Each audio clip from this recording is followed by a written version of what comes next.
Hello. Hello on this hideous rainy day. Today I'm going live for 52 Weeks of Design with John Robshaw, who you must know who that is. I know you do. He has been a superstar for a long time. Okay, he's invited.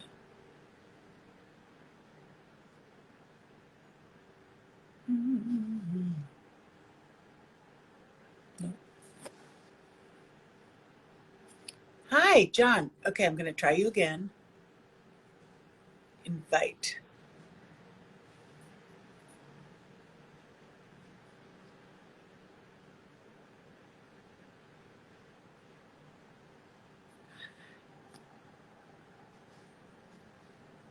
Okay,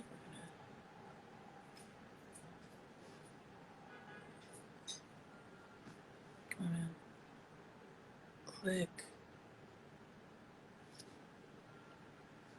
I'm accepting. I'm going to fiddle with my Wi-Fi. Okay.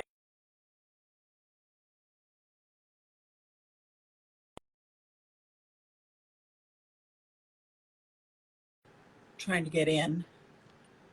Let's see if that works.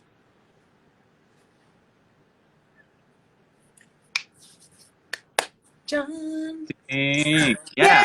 Yay! Yay! It was my Wi-Fi for sure. No, it could have been my Wi-Fi. It's like, Hello. hello, how are you? I have not seen you since you and I were at the Gracious Home, right? Hmm. Right? Yeah. Back in I mean, or either that's the last time I saw you, or that's the last time my memory clocked anything. yeah. Everything from that moment has gone blank. Well, How are you? I'm good. I just saw that you were down, like, roaming around High Point. I was down roaming around High Point. Was- I go every market. Okay. How about you? I've been once in a while. We don't do that show. So we did some furniture with a great company down there, Cloth and Co. Mm-hmm. So I think they just introduced our stuff there, but I think yeah, it's fun to go. I like all those, like, the antique, all Oh those big yeah. warehouses. And And if you go over and over and over, these are all friends. yeah, They are friends that you see twice a year. Sometimes you don't remember their name, but you know you love them. but they have badges, which I love. That's Yeah, but I it's want, I so want everybody to wear uncomfortable. badges. It's so uncomfortable looking down and reading the badge because they know, Yeah, that you know. Yeah, it's okay. yeah, the jig is up. Um, so you have been in this in the design universe forever. Yeah. You hit your or not you hit your stride, but like you, or maybe you figured it out early. So I didn't realize how peripatetic your journey was to get here. So can we talk a little about that? Sure. And where are you Yeah, from? I'm from Buffalo, New York, Okay, great. and yeah, and Where the isn't that where the Nexium cult is? Or is that Nexium. Albany? I'm obsessed with cults. I digress. Oh, I Continue. haven't heard of it. No, but I'm sure there's some other cults floating around Buffalo. Actually, Buffalo's got all those. It's got a bunch of Frank Lloyd Wright houses, which are Mhm. amazing. A great, like, Albright Knox Art Museum. It's got great post-war art, and it was depressed, like all those cities. So, like, they never took down any of the old, like, 20s, 30s, 40s architecture. So it's an amazing, Thank heavens.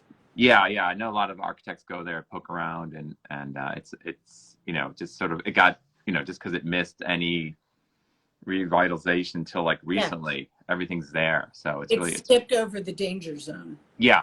There was no reason to tear it down. And then you came here to the city I for came, yeah, I came after college, and I started as a runner at Sotheby's. I was into art and college, and then ended up at Sotheby's as a runner, and was doing that, and then ended up finally going to Pratt in Brooklyn for art school for an MFA. And then as I was in art school, I was What working was your focus? It was painting, right? painting, printmaking, video. You kind of could do a little bit of everything. So it was fun. It was just a way to have a studio in the city or in Brooklyn and make more stuff. Yeah, Yeah. I love stuff. Stuff. And then I had a professor that had a side gig making sequin runway dresses in Mumbai. Like they had a company that sent that was doing these like $10,000 Calvin Klein dresses. Like this is like in the 90s for the runway. And so they wanted sort of like just sort of regular looking students that could like smuggle dresses back and forth. So so you'd end up getting. So you were a dress mule. I was a sequin dress mule, not just any dresses. Yeah. And so I was smuggling. We would we take dress patterns from New York in a suitcase and stop in Paris to get sequins for some reason, and then go to Mumbai. The reason is why not? Yeah, I guess why not? And Why some not? surly French girl would like open her apartment door and like push out a suitcase of sequins and then slam the door shut. So there was I had this romantic fantasy. I'm going to meet this beautiful French woman, but the door just got shut. And then I picked up the suitcases and got on the plane to Mumbai. And then you would wait 2 weeks while they're doing these dresses. And then you would, and that was just sort of this amazing time. I was exploring Mumbai, and I was in art school with an old Nikon camera and, black and white film. And I was running around, and I just, fell in love with India and like everybody making everything at all levels. And I think that's that designer thing of like, you're fascinated by making, how are they making it? And just the unstopped history. Yeah. Like, I mean, the layers and layers and layers of history. And then, so I'd get 2 weeks to mess around, and then I would, have 2 suitcases of sequin dresses. And I said to the guy, what happens if customs pulls me over? And he says, just tell them that they're your size, and the guys, they'll leave you alone, Did you ever get stopped? No. My father thought I was smuggling drugs. I'm like, no, really, it's just dresses I'm smuggling. And so that kept going I would sort of disappear for a few weeks from school and go every couple months. And I went down to Ahmedabad, where there's a great textile school, NID, National Institute of Design. And one time it was like summertime, and I was waiting to go get to a museum, inside of a museum in that town. And these 3 lovely Indian women are sitting across from me on a bench, and it's 120 degrees, and I'm waiting to get in with them. And they're like, what are you doing here? There's no foreigners here. It's July. It's 120 degrees. Right. I'm like, oh, I'm trying to study textiles, and I want to go to the school nearby. And they're like, oh, well, we go to that school, and we'll get you, you can get a guest room at the dorm. We can hook you up, but you have to go get us some whiskey because it's a dry state. And as a foreigner, you can get a liquor license to buy whiskey. So I sort of ended up. Wait. A license to buy it, or did a license also authorize you to sell it? No, a license. If you're a foreigner, you can get a license to buy it. And so I got some. You're a pirate. I know. I was just sort of juggling and hustling. And so then I got to stay at the school for a while and see some of the classes and work with some of a block printer was nearby. So that was sort of, I got my sort of taste of block printing, and I was hooked. That was it. I was kind of like, this is it. And there was that trip to China too. Yeah. I was in China kind of after college. What year are we talking about? Tiananmen, right before Tiananmen Square. Oh, so that was like what, 89 or is that 88? Yeah. 88, summer of 88. We went. I got a grant to go to China to study traditional woodblock printing. And my father was like, "What? Like what? What did you get a grant for?" He's like. But I mean, I hope he was impressed. Pardon? I hope he was impressed with his smuggler son. I think he's a lawyer, so he was sort of like, "What is going on with this design?" The idea of getting a grant to me is very impressive. I couldn't believe I got a grant, competing against like people that were in science and other departments. We were the art department, and so it's like I don't think any art people got grants, but But you try. I broke that trend. And yeah, I went to China first, and I was studying Chinese block printing, and then we were there like when Tiananmen Square was starting up. We were going up to Beijing, which is really weird because our art school was making the Goddess of Liberty, that big statue of Liberty, and so all the students were up in Beijing, and we were just sitting there, like in Tiananmen Square, drinking beer, 19 whatever 20 years old, and we had no clue what was going on. I mean, and I didn't speak Chinese, and we eventually got kicked out, and then then just all hell broke loose, and it was so depressing, that whole Oh my God, it's terrible. Terrible. Yeah, and then it's so weird to go now or anytime after. Yeah, it's like there aren't.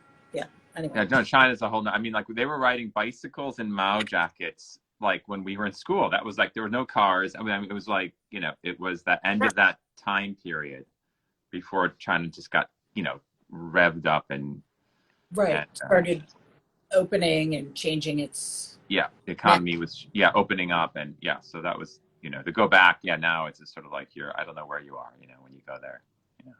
I'm jealous. I would have loved to have seen that and to have appreciated that whole culture in so much more of a pristine way. I mean, it's no less pristine now, but I would love to have seen something so unique. Yeah.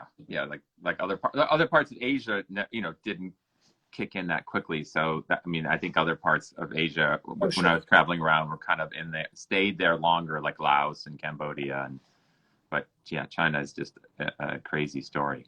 Do you have a place in India? No. When I first started going to Jaipur, which is like super sleepy town, and you could get old Havelis for not so much. What could you get? An old Haveli, like those old sort of little Haveli sort of mini, houses with a central courtyard and some, sort of Mughal arches, something sort of fun and romantic. You could get kind of those. Yeah, but there was no, well, first thing, like you have to kind of live there because like you would go away and somebody would take it over and make it like a brothel or something while you're gone. I mean, it was really kind of a lawless, there was no title insurance. So like, yeah, it was just, I know, but then I would end up staying instead. I would just go stay in these kind of beautiful old rundown palace hotels, which were all over Jaipur. So I think that was a better solution because I couldn't have figured out the property. It's just, I mean, did you have any sense that you were going to spend so much of your life there at that moment? Wait, real quick. Oh, I just lost your. Because of what was going on. I'm sorry? There. So you left China because of what was happening. Did you? Yeah, basically, and I didn't really know what was going on, and then and then our program was over, and everybody just kind of, we all left. So, and then later, it kind of came together what was going on. And then you became a smuggler? And then I became a smuggler. Okay. Yep. So the smuggling is after your first foray into block printing. And is there any sort of major difference between historical Chinese block printing and historical Indian block printing? Yeah. The Chinese block printing I studied was more like the traditional Japanese, similar to Japanese block. You're basically, it was carving a soft wood out and then printing different colors on paper. It's a simple printing process where you're painting in sections and you're lying the paper flat and you're lining up the block. Wow. Yeah, and you're burnishing. So it's definitely similar, but it's on, it was on paper for art, and for like fine art prints, where the block printing you're stamping on, you're stamping on the fabric. Sorry, I'm gonna, of course, they've got blocks around. Look at Um, that. so and block, you're stamping on the fabric, Yeah. obviously. So um, it's similar, but kind of flipped, in a way. And that was for art, and this is for the block printing's for fabric. Yeah. Yeah. So once you've gone to these, done this deep dive into both, I'm going to go back to that other question, which is, did you have a sense like I have found my kindred, uh, a place where I want to have a future?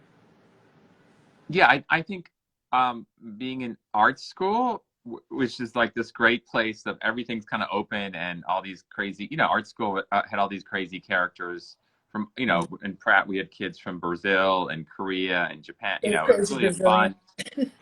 It was fun. It was fun. It was a fun, open group, and I think, and they're all interested in art, and I think when I stumbled into block printing, I stumbled into it as sort of an art thing. I was trying to figure out how I could make paintings with it, and coming from that angle. Mhm.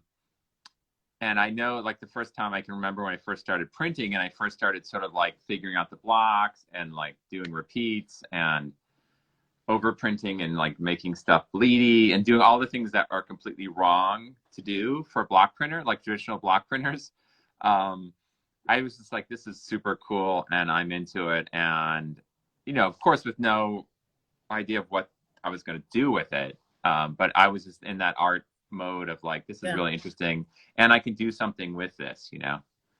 Yeah, and it's playing with it Yeah, that you that got you where discover. you needed to go. Yeah, that you discover stuff, and to the point where like even the printers that I worked with at the beginning were like, do not, like, your designs are messing up our printers, because like you're being sloppy, you're telling them to overprint things, and all the things I was interested in were like not in some senses the right way to do it, because I thought I was looking for more different visual things to happen than Yeah. just the Well, also traditional those mess ups are very informative. The quote unquote mess ups. mess ups, and they're, yeah, visually interesting if you've always been looking straight down that alleyway. So when did you decide, okay, I'm going to turn this into how I support myself? I think I Smuggling's not working out. the what. Smuggling doesn't seem sustainable. Oh, when I started, you mean? Like Yeah. what? No, I Yeah. mean smuggling in the dresses. You decided, Oh, okay, I'm not going smuggling. to do that Yeah, anymore. I couldn't figure out the sequin dress company idea. So I think when I came back and I kept printing and printing and printing and bringing back all these rolls of fabric that I was printing, and I knew a guy that sold suits at Calvin Klein, like I on guess the floor. that was fine. Yeah, and it was like, it was like I don't know, 90s. It was like Calvin Klein. It was like I was like, that was Calvin Klein, and Yeah, that was the era of the Uma Thurman lavender sheath dress at the Oscars, I believe. oh, okay. Yeah, I think I just happened They to were having notice. a moment. Yeah, he was. They were big, like all those big brands, fashion brands. I kind of, I knew those brands, and then a friend working there said, "Hey, I think they buy prints. I think somebody there buys prints for fashion." And I was like, "Oh, okay." So I, called up Calvin Klein. Somebody somehow I got in to see like the assistant to the assistant to the assistant to the assistant. And I had these suitcases of all these, block printed hand loom fabrics that were kind of smelly and, camel urine and everything. And I And opened up are all these you making suitcases. them abroad yourself and bringing them over, or you Yeah. have a studio? Okay. Okay. No, I was smuggling my own stuff. And Right. then, and this designer, the assistant comes in, and then he brings another guy in. And then finally I meet like the head designer guy of women's. And he's like, okay, I'll take all these things. Like, what do they cost? And I'm like, well, I don't know what they cost. I don't know. And he was luckily a nice guy. He's like, okay, I'll give you $500 a print. And I was like, okay, great. So I You're like, made, I've just won the lottery. yeah, I just made some money, and light bulbs went off, and I was like, oh, there's like, there's an economy here, and and it was much more straightforward than the art world of like, trying to find a dealer and galleries. And Are you the kind of thinker that would say to yourself, there's an economy here? I think it was just being hungry, and, Because that's we were, pretty, I mean, it's a sophisticated and like at a distance way of seeing things, especially given how young you were. So I think it's very impressive. I think because we were all trying to hustle painting, we're all trying to sell paintings at the same time. We were like a whole group of my friends, we all came out of art school, and we were all, in that really Gonna tough. change the world. Yeah, we're gonna make great art and be, Julian Schnabel or whatever we were, and By the way, I think you do make great art for sure. Oh, thank Yeah. you, thank you. Yeah, I think we were in New York, and it was like that time where you had to have like 2 or 3 jobs, and we were bartending and driving trucks, and and so I think when I sort of saw that there was another world of design that I didn't know about, that was exciting. It was like, oh, and then I started selling prints to like sort of basically like Armand, all the fashion houses. I hit them all up quickly to sell. And I would love to see what prints you're making then. Yeah, I have to figure out. I have some of the scarves or dresses. I've got them somewhere in my vast, weird archives here. Yeah. I'm up in Connecticut and in Falls Village. Yeah, I think that was a sort of that was a big moment for me. And then I think as that went forward, we had a studio on Broome Street, a bunch of painters, and we were all painting, and good old Carlos Mota came by with his old partner, Chris, tall Chris, red hair. Starts with a C. Yeah, Chris. It's like a Coleman or something like that. Chris. Yeah, Chris, super nice guy. Sorry, Chris. Yeah. I remember your hair, and but they bought. They're Miami, or were. Yeah, Carlos. I don't know where Carlos is probably in Uzbekistan right now. But they were buying paintings from me for spec houses, for doing spec houses. And then I had all this fabric all over the floor, and I think one of them was like, "I'll take 30 yards of that for like a sofa," Yeah. So then I was like, again, the light bulb went off. Oh, like, designers, fabrics, and then. Right. There's a permeability to this bubble. Yeah, and I love the fact that designers, it was like this whole vernacular that like designers like were, firstly, they're happy, like snappy, well dressed, and they were using the stuff. I love that the fact that they would like go use it like upholster, curtain, or I love that whole world of it being used, not just this. Oh yeah. This fine art. I mean, I love art. I mean, I go all the time, but I mean, I love the idea that things are used and worn And I have to imagine that you have a very tactile relationship with these things. I mean, you were doing the block prints. Yeah, I was printing in my. Were you carving signs and putting the blocks down and picking the pigments, and you're in a studio, so you're really like up to your elbows.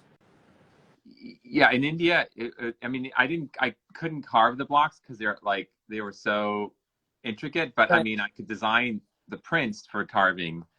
And I think, coming from, like you said, from art school, you're used to making stuff. So that was the fun part of it. You were really making, printing the fabric. At the beginning, I was printing stuff.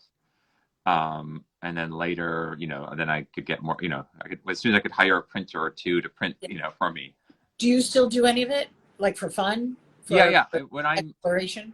When I'm over there in India, I try to have some days where I can print new blocks that we're working on, which is so much fun because, I've got dyslexia also. So I'm always flipping everything around, and it's fun to see, the tactile fun of printing it is a blast. And then up in Connecticut, I have a barn that I'm sort of setting up as a little print studio here too.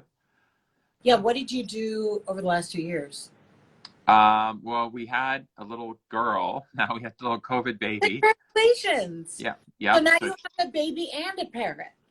I have a baby, and the wife came with a parrot. So that was my choice, but it's fine. It stays, it just flies around. It's I pretty think it easy. speaks well of her. Hmm? I think it speaks well of her. You have to be a special kind of person to have a parrot. Yeah, it's a different personality. I can attest to that. The parrot personality, which I wasn't aware of when I met I her. don't know what it is, but I Yeah. like the idea of it. Yeah, she used to be on the train coming up to Connecticut with like the parrot like in a cage, like, wearing something. I don't know what she was wearing and like eating like cake or something. Like a friend of mine saw her on the train. Is like, who is this lady with the parrot and like the cake or something? Eating cake. Yeah. Yeah, she sounds actually amazing. Yeah. So you have a baby. So And I have a were baby. you, so, well, that's really, she was making the baby. Yeah, she made the baby. She made the baby. What were you making? What do you I got? would. And what were you doing? Well, I bought an old house near our house to make into a shop and a studio in Falls Village, down the street from Bunny. Has it flourished? Yeah, no, it's been great. It's fun. It's really fun meeting all the people coming in, and Bunny's been great. Like I completely feed off of Bunny's energy down the street, and yeah, and it's just fun talking to people that I'm running up the stairs to go get the queen size sheets for somebody, and they're like, "You're John." I'm like, "Yeah, I'm John." They're like, "Oh, what do you?" You're getting You're my sheets. This is you're great. working in the shop. I'm like, yeah, I'm working in the shop, but they're great. They're like the clients are like, the people come in are like, I've got your sheets in my house in Florida, or it's really sweet to meet them, and then It must be touching. Very yeah, touching. just like their And daughters are coming in to pick up, bedding for the dorm. I remember, when you think of what you are doing, like first it's this exploration of other cultures and you expressing art, and then you're working there and producing product there. And I remember talking to your office. I don't think it was to you, but maybe it was you. No, I don't think so. And we had something like 60 yards coming in a pink, like the little dollop dot. It's either white on pink or pink on white. Okay. And we were tenting a bedroom all in this fabric. And we were like, where is it? And you're like, well, we just had a monsoon Oh, and it's wet. And there is something so amazing just connecting those dots when you say, like, making things, that it makes you realize, well, people are making things. And it's yeah, so much more thrilling and more engaging when you can appreciate that. yeah. So I don't remember you getting really mad. So I think it's hard to argue a monsoon. That's a okay kind of sitch. yeah, yeah. But I mean, you must have to, like, what are, I mean, I'm sure there are endless surprises. Do you only work in India? Where else do you have? No, we do a lot. Yeah, we do a lot. Mostly India. There's some other, like, we were doing some silks in Thailand, and some abaca in the Philippines. But India has so much to offer that I've just kind of focused on India, and Yeah. and I think yeah, just stuff happens all the time, which I think, as I'm sure, and you're on the other end of it, like, and you're actually doing custom work, like, I always admire designers because you guys are actually doing custom, like everything's custom, when you do your projects, and it's kind of the same thing, in India for some of the, whatever you're making, they're hand making it. So like Yeah, there's issues loving that come touch. up, yeah, and the supplies shift or the colors shift, like the yarns. Anything you can think of, like the cotton quality of the filling can be different, or And are you always like just open to making it work? you have to, or you have to get into like another business, because it's Yeah, always kind of. I'm sure, like, so you order like a sofa, and they're like, oh, it won't go up the stairs. We got to cut it in half. I know Like, this story very well.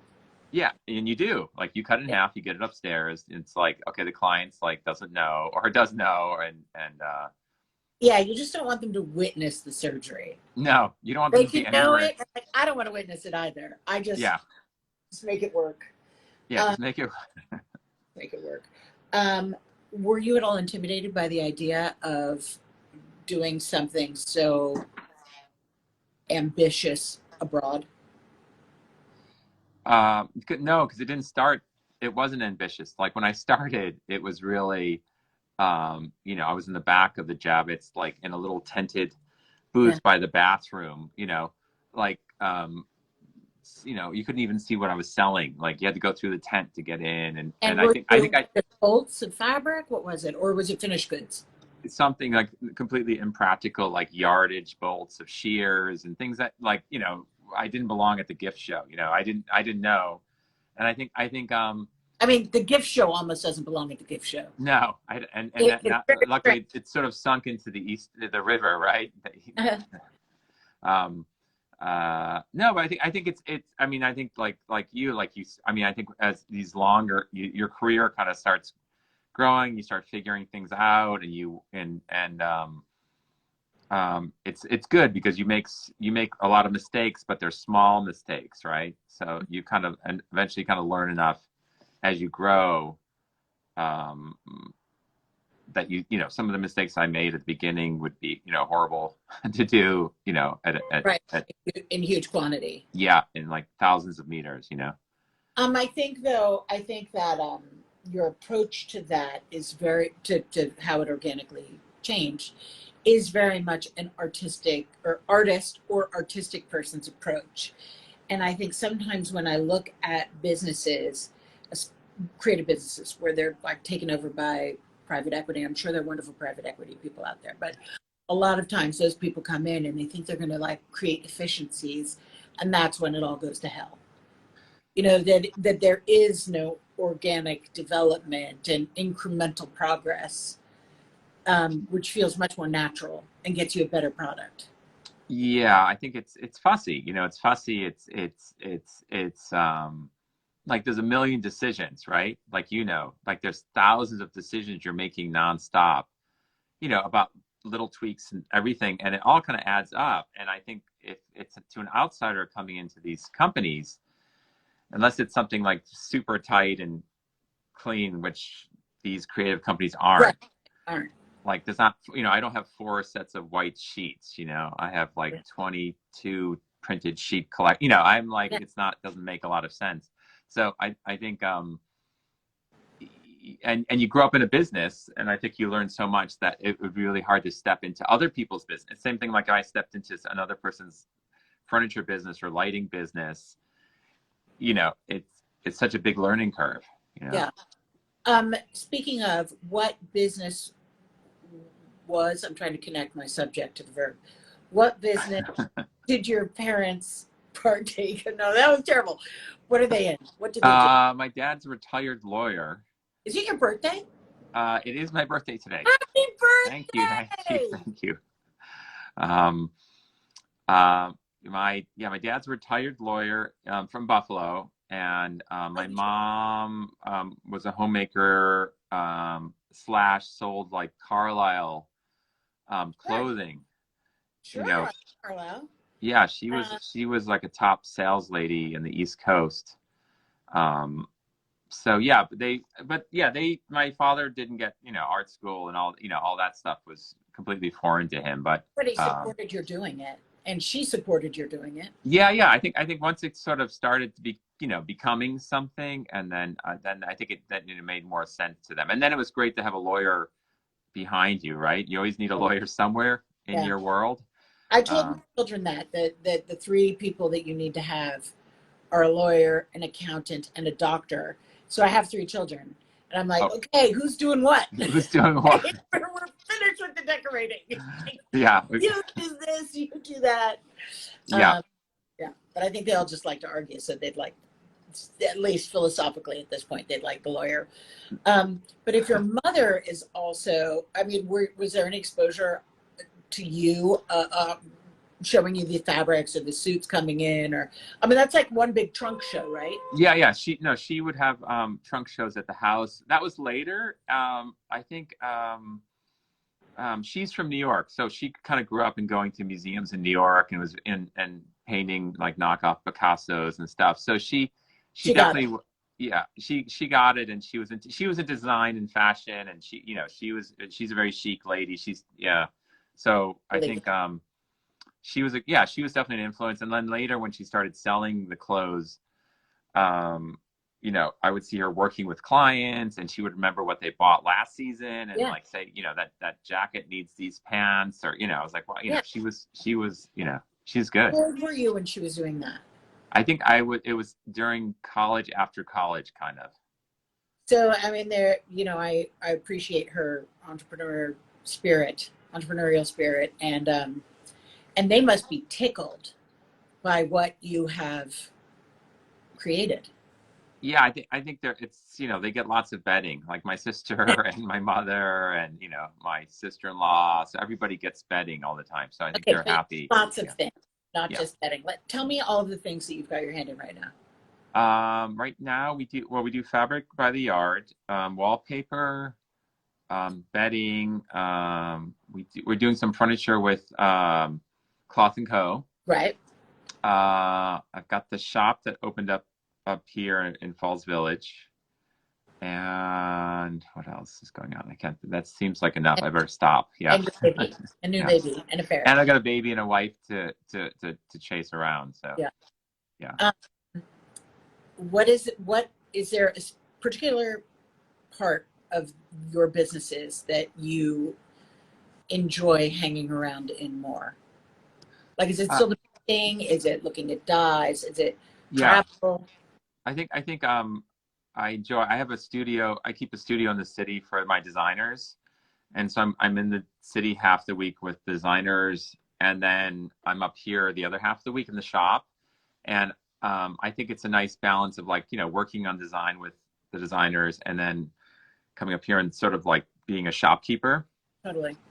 And it's you know it's sort of definitely a grounding you know from just being sort of you know the business side of the business can take so you know can really consume Sure. so much of your time and And it's abstract. pardon.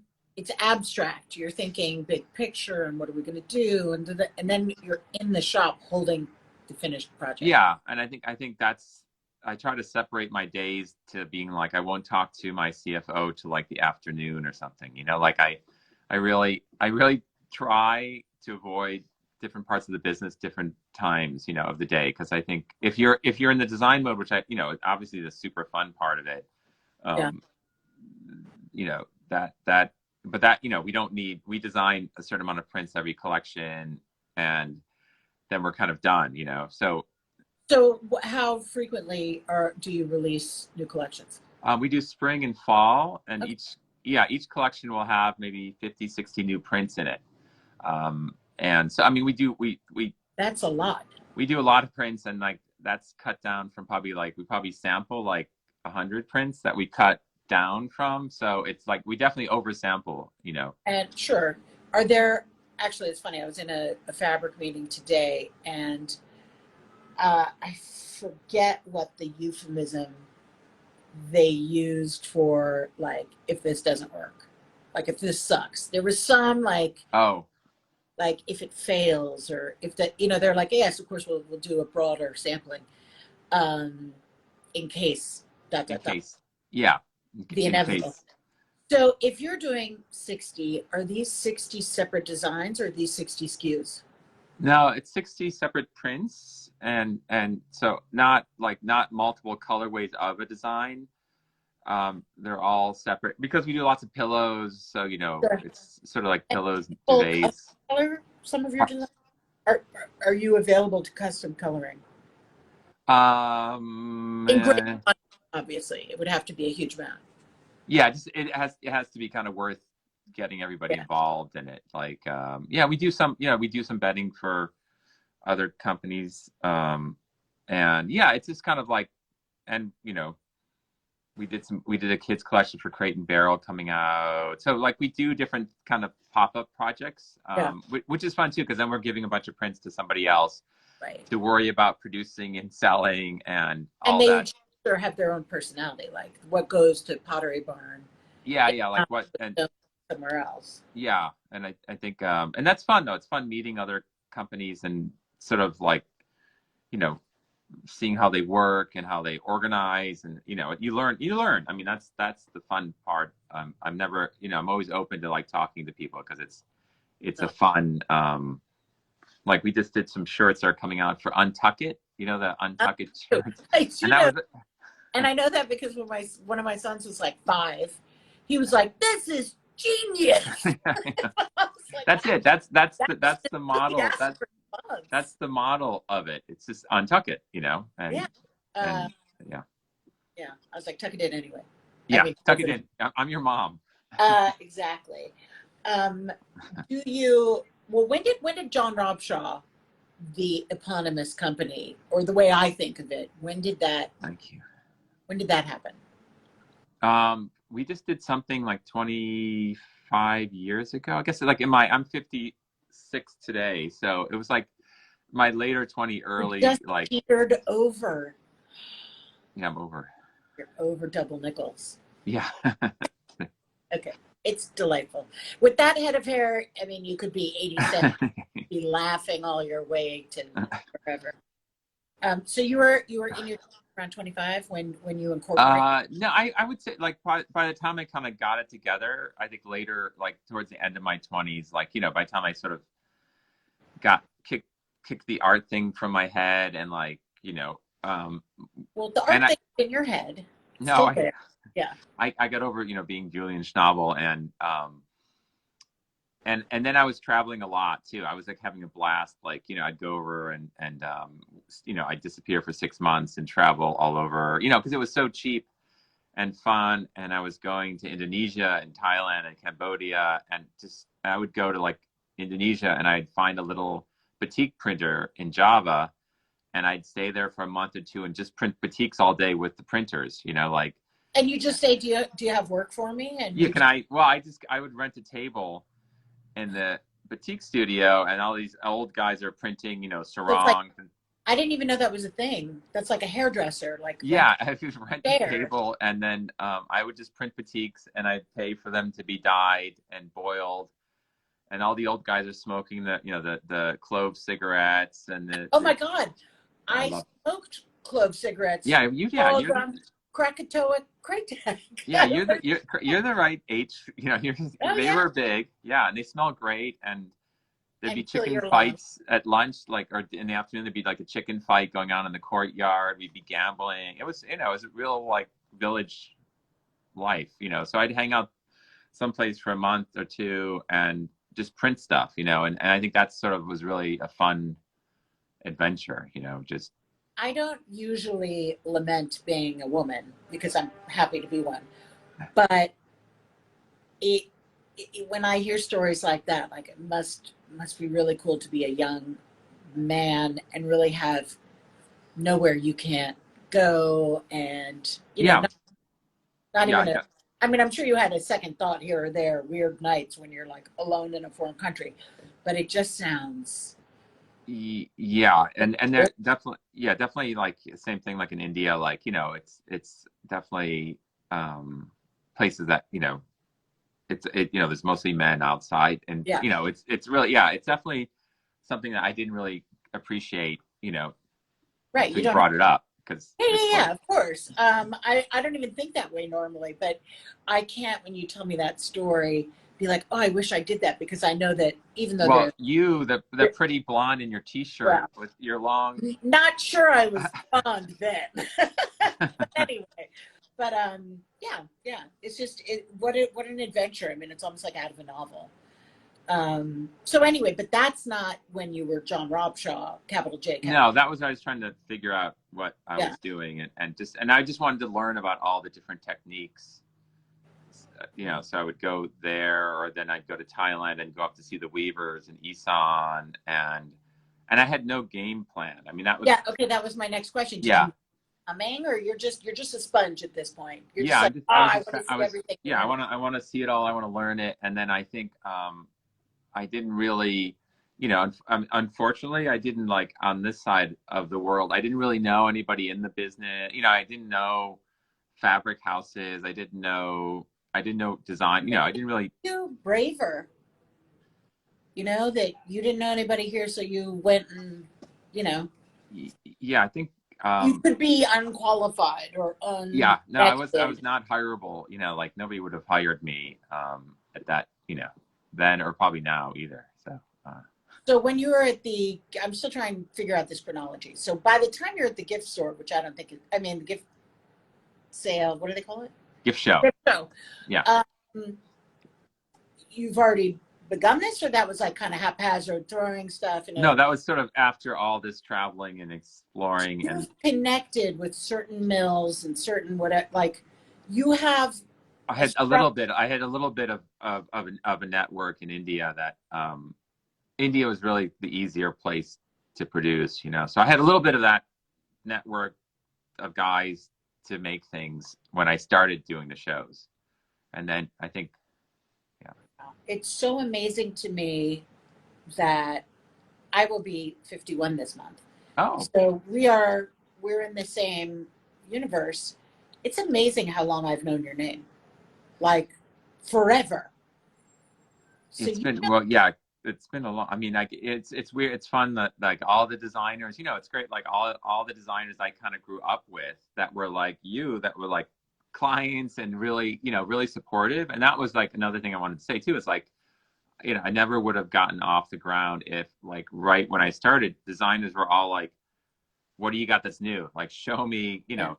That was the thing about designers, which I really always appreciated. They were like, "What do you have?" Like, and they were like looking for new. They were looking for different, and that was, something that I think, always was a fun part about the design world. And I think that's, again, why I appreciated that versus the art world. It was never like everything was open in the design world. It was like, show me what you got. I'll buy it. I'll use it. And it wasn't all these hidden doors or anything, it was really transparent and fun. And everybody was fun. Like, back when we were starting, there were parties and cocktails and, it was really a fun industry to be around. Do you still work with a lot of the people you originally worked with abroad? Oh, abroad. Yeah. A lot. Like one of my first couple, like a husband wife couple that started with a little workshop in Jaipur on the roof of their building with like one printer. I've worked with them since I started, and now they have, like 100 people working for them, and they're like a big fashion brand. And yeah, so it's great to see really a lot, everybody really, you grew up together. Pardon? You grew up together. Yeah, we both started at the same time. Yeah, that was a fun part. That is fun. Have you just always kept on the travel, or do you travel less now? I mean, now you're really going to travel less. Yeah. Now I usually go to India twice a year for 2 to 3 weeks, and I just got back. I was in India a couple of weeks ago, and it was a blast. It was a blast to go there and see everybody. And how long had it been since you had gone prior? 2 years. Yeah. I mean, we all have friends in India about whom we were very worried. Yes. It's one thing to be worrying about your friends in New York because you just feel closer and like you can check on them. But that was scary. No, India had a lot of horrible, just tough time, and everybody I was talking to this trip was like, had lost family and loved one, and it's really like, they're just horrible stories. But I mean, they all, now it's sort of like India's kind of turned around and it just kind of got back up and is, running forward as, yeah. Do you still go to Indonesia? Yeah. Where's the John Robshaw map of, all partnerships? No, I mean, going forward, where do I want to go going forward, or? No, but I'm equally interested in that. Yeah. So take your pick. Is there a lot more that you want to learn in your field? Yeah, I think, I started doing some containers of furniture out of India, which was for the shop. And that's been really fun because I've always loved all like the North Nagaland, the northeast of India. Oh, you said anything Naga. Yeah. Yeah. Anything Naga. And actually, I had that was behind me. I was like, I better hide that, my Naga axe. it's an axe. Um, Wow. so Oh yeah. my, But yeah, so I've always loved like tribal art, tribal furniture and objects and weaving and so that was for the shop. It's fun. I've gotten a couple of containers of sort of stuff from India, and it's been great having up here, and I'm learning. I'm learning more about that, about uh, just those objects. yeah. So you know, handling them. So that's fun, and that's also I go down south in India, and I've got a good buddy who lives there in Kerala, and was sort of roaming around the south and finding great different things down there. So that's been a new exploration for me, um, and that's been kind of keeping me busy. And where would I go in the future is a good question, because my wife wants to go to like Istanbul with a 2-year-old baby, and Oh so yeah. So tell me about your wife. Rachel Robshaw, she's on Instagram. She shoots Uh-huh. interiors. She'll She's probably got your interiors. yeah, That were- she shoots our product, for our catalogs, and then she's a Michael Trapp junkie. She shoots for Michael. She shoots Michael's projects a lot, and products for him. And yeah, she's a great interior photographer, and product. So she's up here ready for hire if you need her. Yeah, good. Yeah. Great to know. And I have she's to baby. I have to only downside is that I do the child care when she's shooting. So then of course you I'm do. home. Yeah, of course I do. So I'm Like, home. I'm home with you. Regina Oh, when she's Regina shooting. Robshaw, so Yeah, sweet. yeah. Um, wait, I had a question. Oh, so she wants to go to Istanbul? Well, She she's is, arguing is for she like. itching to go where does she ever come with you? I've taken her to India a bunch of times. She's come with me to India, and yeah, any trip I'm going on, she'll volunteer to go. I would assume with your wife, she would need to travel to India with you to understand that part of you. Yeah, she loves Like, India. She traveled with Michael Trapp too to like Morocco and France, and so she loves travel, and she's itching to go somewhere. It's just we're just debating this 2-year-old and all that stuff. I'm just like yeah, I'm just sort of like I don't want to carry that stroller through the airport in Istanbul, and yeah. Well, you have not lived until you've flown twin 11-month-olds home from Greece, not realizing that they would be walking then. oh, so they're like running over the plane, and It's like having a dog. It's like they don't want to sit still. And yeah, the crying, when we got off the plane, I was like, I'm never doing that again. We are not yeah, traveling with them until I can put a sock in their mouth and tie them to a chair. yeah. Which I don't think they're at that age yet, because it's still kind of frowned upon. Really a thing. But yeah, yeah. And Yeah. there's so many things happening right now that Yeah. So I think yeah, we're going. My parents are in Charleston with my sisters and siblings, so we've been going to Charleston a lot, which I love. Charleston. yeah. Are your sisters creative? My little sister is, yeah, she's sort of a crazy home crafter, teacher. So she has boxes of fabric to the point where her husband called me up and said, "Do not ship any more fabrics to us. Our garage is full." Does she know that he made that call? Yeah, I think she can't say no to fabric. So Right. She yeah, needs to enlist him. yeah, yeah. Um, And then my younger brother has a bar tavern in Buffalo, and then my older brother is a born again minister in Buffalo. So we kind Four of, of you. yeah, we've got What a a spread. wonderfully broad, diverse group you are. Yeah, it's fun. It can be interesting. Yeah. Well, I mean, family is nothing but. Yeah. Last question. Does Rachel enjoy your interiors? Like, is she on board with?